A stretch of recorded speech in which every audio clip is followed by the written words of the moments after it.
Right, good afternoon, guys. I hope we're doing well today. Right, the issue that I want to talk about today is an issue that I've been thinking about for a while. I've been thinking about how to phrase this video, how to make this video in a way that's going to awaken us as Africans. I'm one of those people that totally stands against this narrative that China is colonizing Africa. I find that narrative distasteful, ignorant, and I actually think that we're doing the dirty work of white supremacy when we actually advance this narrative that China is seeking to colonize Africa. Now I'm going to explain to you the reason why I do not accept, I do not buy this narrative that China seeks to colonize Africa. First and foremost, there is no way that China could be looking to colonize Africa when Africa is still colonized by Europeans. And a lot of Africans don't realize that Africa is still under colonialism. We are still colonized by European nations, and nothing has changed, and nothing will change for a long time to come. The reason I say this is that Africa is still subjugated by Europe, territorially, system-wise, food-wise, economy-wise, and physically. Nothing has changed in Africa. The difference is that the white man left, went back to Europe, but he remained in Africa through his systems, his armies, and many other ways that have us still under colonialism. So I'll give you, for instance, what I call physical occupation. Right now, Zimbabwean government is looking at building a new parliament and potentially a new city, a new capital city away from the current capital city. And the reason that is happening is because the Zimbabwean government cannot alter the colonial parliamentary building because they do not own the building. They do not own the land where the building stands. The land where the building of our parliament in Zimbabwe is owned by the Anglican Church. In South Africa, their parliament is sitting on a Freemason lodge, so they do not own that parliamentary building. It is owned by a Freemason lodge. Now you need to understand how devastating this was for me. Because for many years we've always been laughing at Ivory Coast and a country like Ghana because they pay taxes and they pay rentals for their parliamentary buildings to the British government. And when I used to laugh at that, what I did not understand is that my own country is also doing the same. What I didn't understand is that Harare, my capital city, does not belong to Zimbabweans. There are many buildings, many heritage sites, including our parliament and many of our government buildings that we do not own. They are owned by trusts that belong to people we don't know. They belong to the Rhodes Trust. They belong to the Anglican Church. And they belong to many other British institutions and colonial institutions that are still controlling Harare. When you go to Bulawayo, you will find out that a lot of Bulawayo buildings are dilapidated, in need of renovation. The city is basically rotting away, but a lot of the property owners or the people that are renting those properties cannot change anything in the city because the city is still controlled by Britons. It's still controlled by trusts that are owned by our colonizers. Trusts that are owned by the man who colonized Rhodesia and called it after himself, Cecil John Rhodes. This is a sign of colonization. Our government is now looking to build a new parliament outside Harare because Harare doesn't belong to us. Harare is controlled by other people other than ourselves. That's still total colonialism by territory. And this is happening in Africa right now.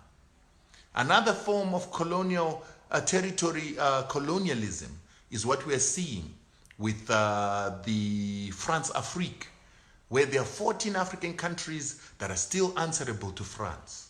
14 African countries that have got the French army sitting on their soils, and their savings or their reserves are having to be banked with the French central bank.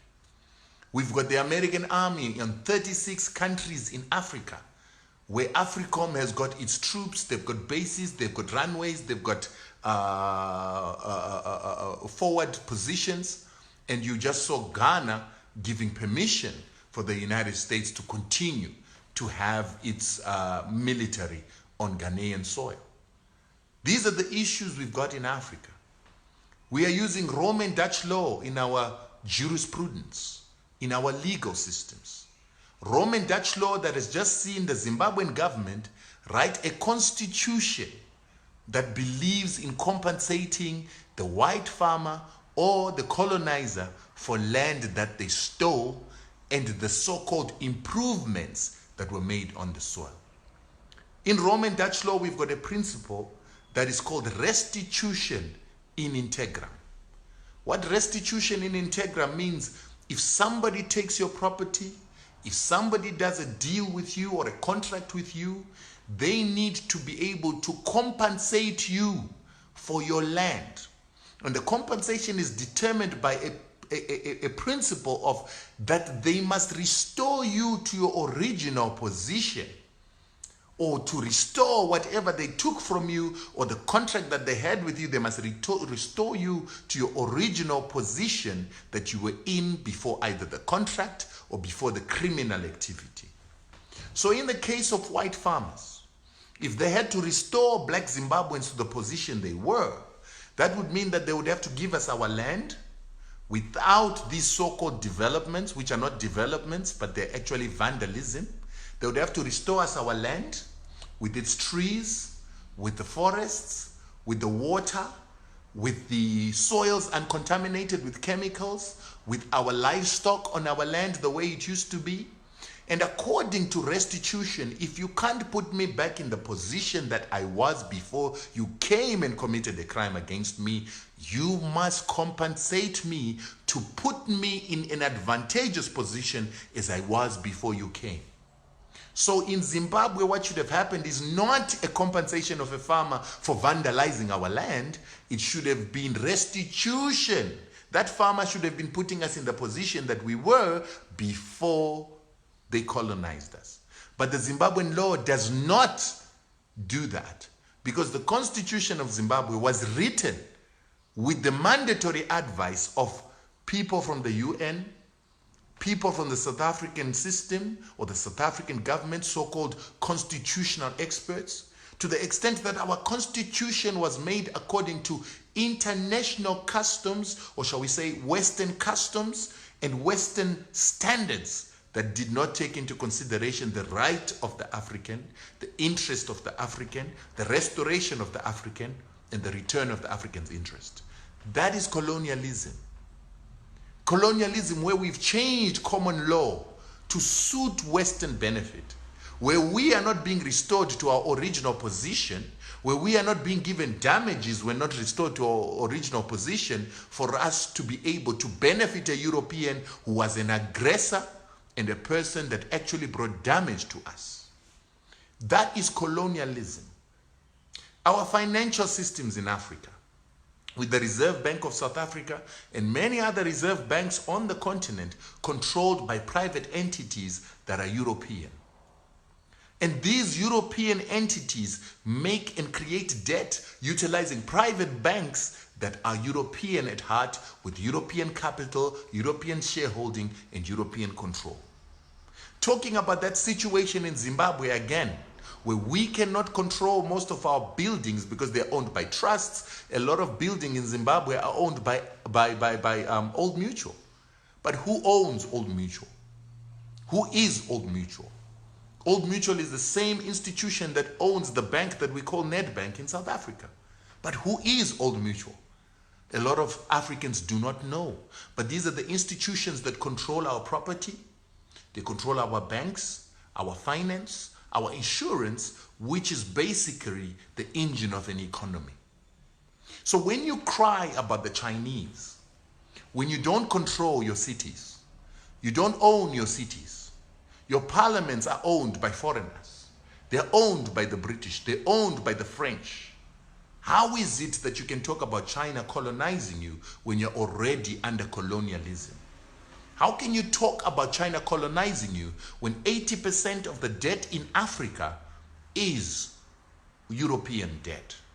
How do you talk about China colonizing you when a country like Zimbabwe is still paying for the Kariba Dam that was built in 1955, and debt for that dam was only $480 million that we are still paying today, and today we've taken out a bond of $115 million to pay for the same dam.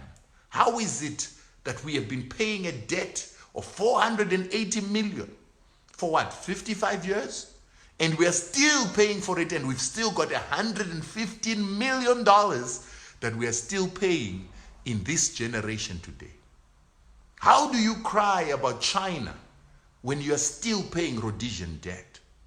How do you cry about China when Rhodesian debt was being paid at 5% per annum over the past 55 years? Then we come from there, we go into our education system. Africans are still studying economics. That is basically about taking African resources, putting them into Western institutions, and then having those resources controlled by Westerners.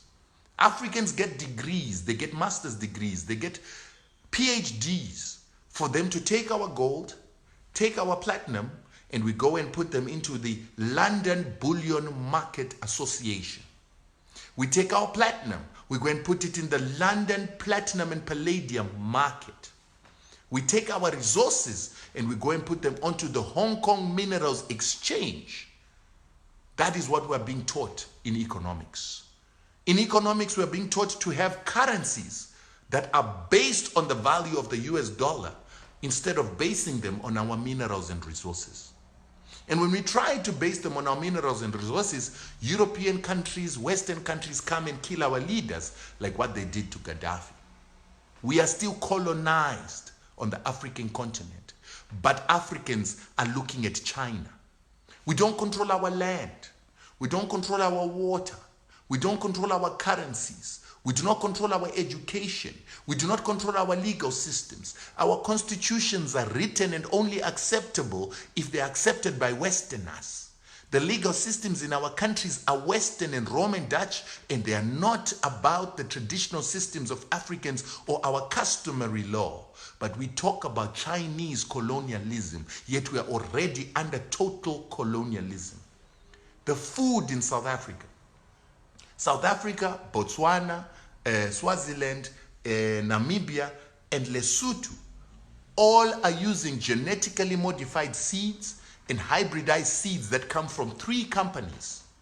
Syngenta, which is Swiss, Monsanto, which is American, and DuPont, which is American. They supply more than 95% of the staple foods for these 4 countries that I've talked about. These seeds have been manufactured so that they do not reproduce. They've got what we call genetic use restriction technology to ensure that when you plant them and you get a crop next year, you cannot use those seeds to grow more crops next year, so you've got to go and buy new seeds. And in the event that they reproduce, and you decide to use their seeds to reproduce, if they come onto your farm and find seed that you didn't buy, they can sue you. If their crop cross-pollinates with an organic crop and they turn that organic crop into a genetically modified crop, that farmer whose crop has been contaminated must pay royalties to Monsanto and these biotech companies that are producing these products. We are reliant on this food that belongs to America in South Africa, Botswana, Lesotho, Swaziland, and Namibia. And we call ourselves independent. You fear that we are going to be colonized by the Chinese when your food, your wheat, your maize, your soya beans, your animal feed belongs to Western countries. You talk to me about Chinese debt that's only 20% of all debt in Africa when you don't even own your own food. And those that are further north, don't think you're in a better situation. Zimbabwe's seeds are controlled by a company called Seedco. That company called Seedco is not a Zimbabwean company, even though it's on the Zimbabwean Stock Exchange. Seedco is controlled by a French company that is a subsidiary of Monsanto. And Zimbabwe itself has got hybridized seeds that every season when you plant them, they reduce in efficacy, they reduce in their yield. So every season you must buy new seeds. Those seeds do not belong to Zimbabwe. So you too in Zimbabwe are colonized, like the South Africans are colonized by seeds that don't belong to you, but they belong to the French and the Americans. In South Africa, they've got more than 7,000 bodies of water that do not belong to the South African government. These bodies of water belong to private farmers who happen to be European. And let's not get it twisted. There are no white South Africans. Let's not get it twisted. There are no white Zimbabweans. These white people have made oaths. Their ancestors made oaths to the royal families of Europe. They serve the agenda of their masters. That's why today when South Africa wants to take land, those white people have run to the Americans, they've run to the British, they've run to Europe for Europe to tell them that sanctions will be put. In Zimbabwe, sanctions were put. White farmers, white Rhodesians, white business people took their money out of Zimbabwe and put it into South Africa and in Europe and left the Zimbabwean economy to crash after they had enslaved your ancestors to make that wealth. They are the ones going to international courts, international arbitration in Singapore to ensure that the government of Zimbabwe is forced to pay $9 billion in compensation for land that was stolen. They are the ones that are instituting the laws that prevail in SADC. When the SADC tribunal was happening here, that SADC tribunal was formed with the influence of the UN, influence of experts from Europe that made laws that criminalize any country in Southern Africa that tries to decolonize, that tries to correct past injustices of colonialism.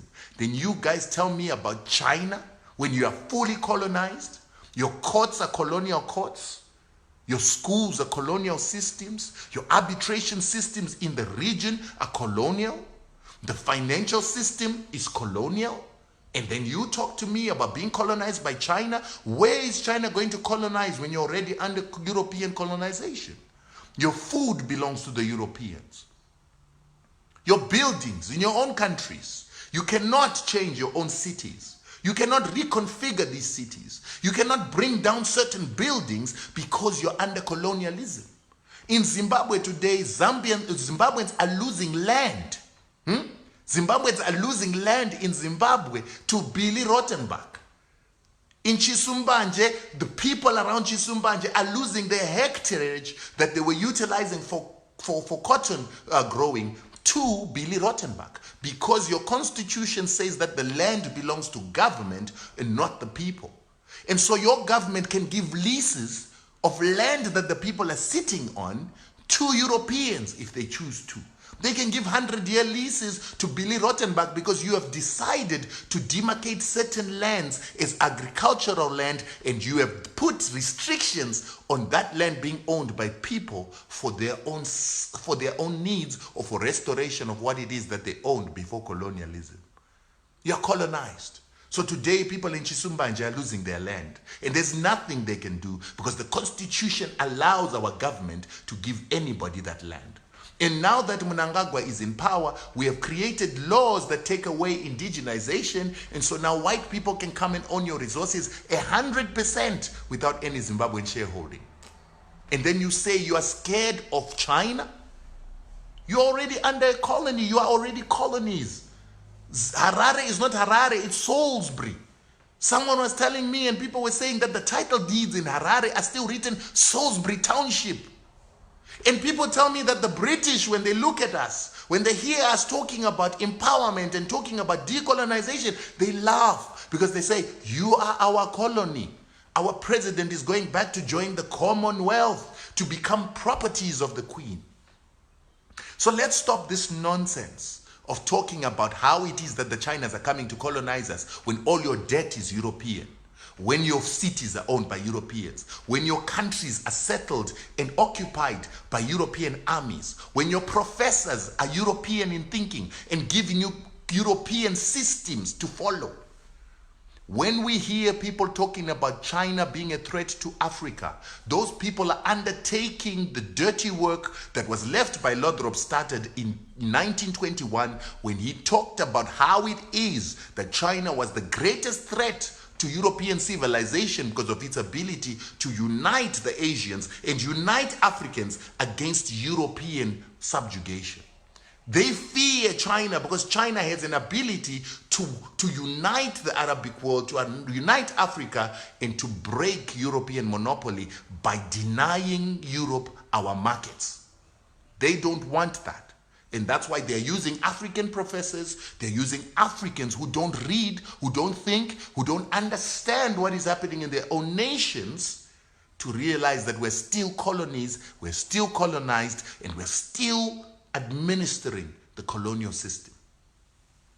Until we break the colonial system, the European colonial system, and become free, until we've got constitutions that are written by Africans, for Africans, without the influence of the UN, without the influence of international law, which is basically colonial law, which is still basically discovery law that was created in 1495 for the colonization of the world by the Pope.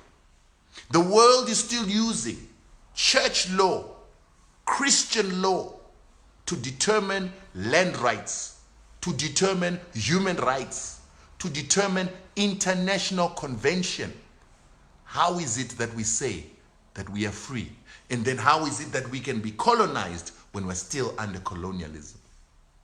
Do we really feel or think that the Europeans are going to allow China to come and take over our cities? You think that the Europeans will allow the Chinese to take over Harare or to take over Bulawayo, which are owned by trusts from Old Mutual, Rhodes Foundation, Anglican Church, and others? You think the Chinese are going to allow, you think that the Europeans are going to allow the Chinese to come and take over South Africa's parliament that is sitting on a Freemason lodge? And I can bet you that in South Africa, Old Mutual, the Anglican Church, the Freemasons, and many other European institutions own most of the land and most of the buildings in the cities. And you are found in the same situation that Zimbabwe is in. We have to start understanding what's going on. And we have to get rid of the colonial mentality that you Africans have, that you Zimbabweans have, that you Africans who are talking about Chinese colonialism have.